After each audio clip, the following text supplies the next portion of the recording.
이번 시간에는 음주운전 예방법에 대해서 이야기 나눠보겠습니다. 김혜정 교수님 모셨습니다. 안녕하세요. 안녕하세요. 자, 먼저 준비한 영상 보고 이야기 나눠보겠습니다. 지연 씨는 오랜만에 친구들과 만나기로 약속을 했습니다. 간만에 친구들을 보는 거니 신경 써서 준비도 하고 신나는 마음으로 회사에서 나왔는데요. 보다 빨리 약속 장소에 가기 위해서 본인의 차를 끌고 이동합니다.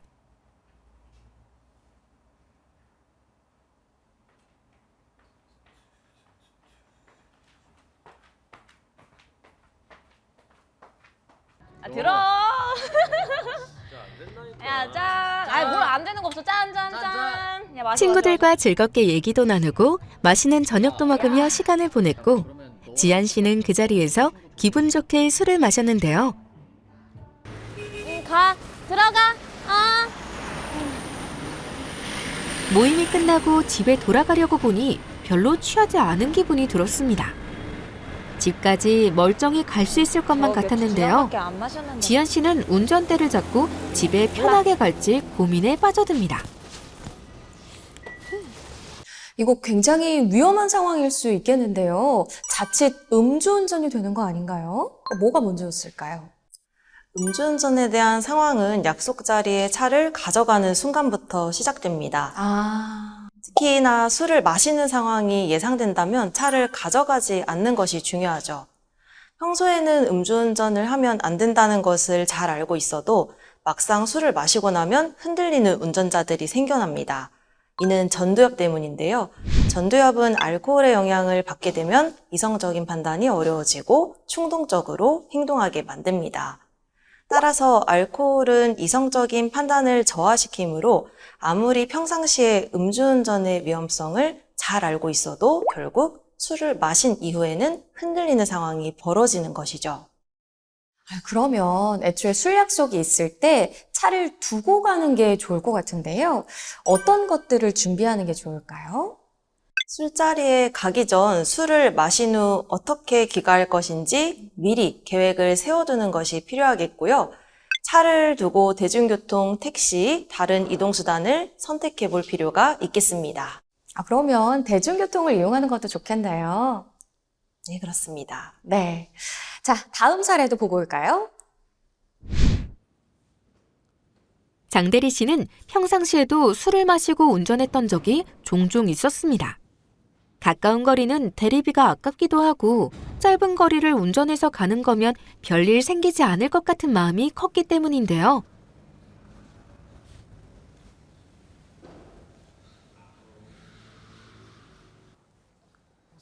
떠올려 보면 처음엔 음주운전에 대한 불안감을 가지고 있었습니다. 처음 음주운전을 하던 날엔 도착하기까지 단속될까봐 굉장히 떨리고 두려웠지만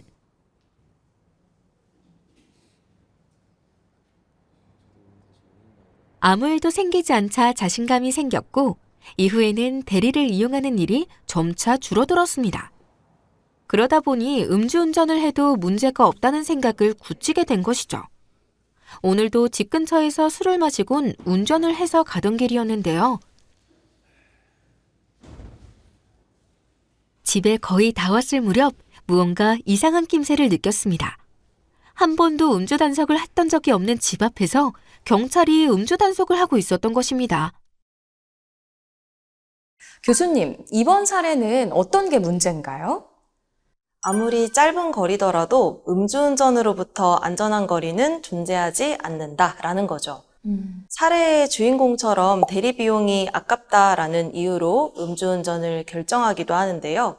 대리비를 아끼는 순간의 단기 이익만을 따질 것이 아니라 음주운전을 함으로써 발생되는 더 큰 손실이 있음을 생각해 봐야 할 것입니다. 네.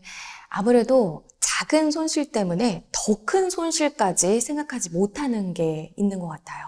자, 그러면 이 손실에 대해서도 좀 이야기를 해볼까요?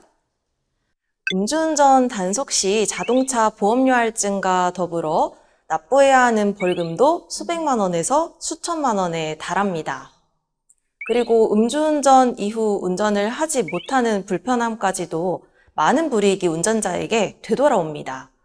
또한 자동차 사고가 났을 경우에는 자동차 보험으로 배상하기 위해서 면책금이 발생하는 추가적인 경제적인 손실과 사고로 인한 본인과 피해자의 건강과 생명의 피해까지도 영향을 미치게 되죠.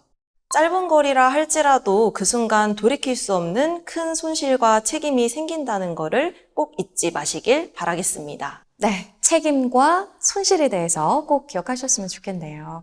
자, 계속해서 세 번째 사례 영상 보고 오시죠. 강주정 씨는 술을 좋아하고 사람을 좋아하는 성격입니다.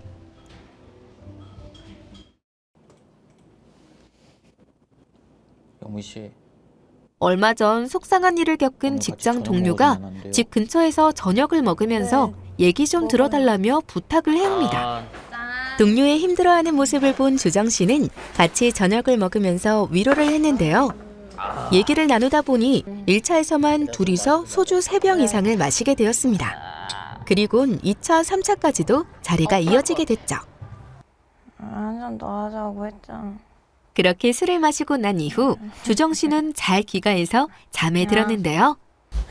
다음 날 아침 평소처럼 출근을 위해 아침 7시에 집에서 나와 운전을 시작했습니다. 아직도 술 냄새가 나. 여전히 술 냄새가 나고 피곤함도 느꼈지만 빨리 도착해서 쉬자는 마음에 주정 씨는 속도를 높였는데요. 그만 아니, 신호를 제가 못 움직인 게 보고 아니라니까요? 멈춰서는 앞차를 아니, 저 추돌하고 움직이긴 말았습니다. 했는데요. 아, 뭐야 이거? 사고 후 내려서 앞차 운전자와 술 사고 아니에요? 처리를 얘기하는 도중 앞차 운전자가 아, 술 냄새가 신고해야겠네. 난다며 주정 씨를 신고하겠다고 술안 하는데요. 먹었어요. 아, 진짜 안 마시.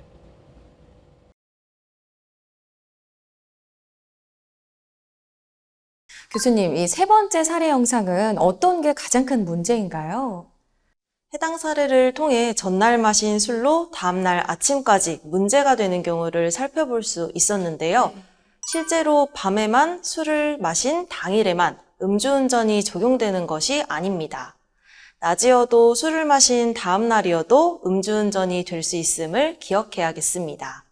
아무래도 술이 다 분해가 되지 않았기 때문인 것 같은데요. 술이 다 분해되는 데에는 시간이 얼마나 걸리나요? 70kg의 건장한 성인 남성을 기준으로 소주 한 잔이 분해되기까지는 약 1시간가량이 필요하다고 합니다. 많은 양의 술을 마시면 그만큼 분해되기까지 많은 시간이 필요하다는 사실을 알 수 있죠. 사례의 주인공처럼 1차에 이어 2차, 3차까지 술을 마셨다면 마시는 양도 많아지지만 술을 다 마신 이후 몸에 알코올이 분해되는 시간도 지연될 수밖에 없습니다. 특히 과다한 음주로 인해 분해 능력이 부족할 경우 체내에서 독성 반응을 일으켜 알코올성 간질환, 압류발처럼 건강에도 악영향을 끼칠 수 있습니다.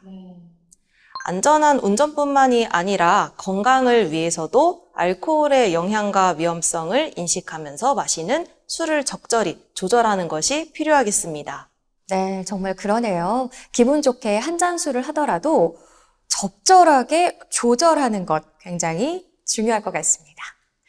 네, 오늘 좋은 말씀 감사합니다. 저희는 여기서 인사드리겠습니다. 감사합니다.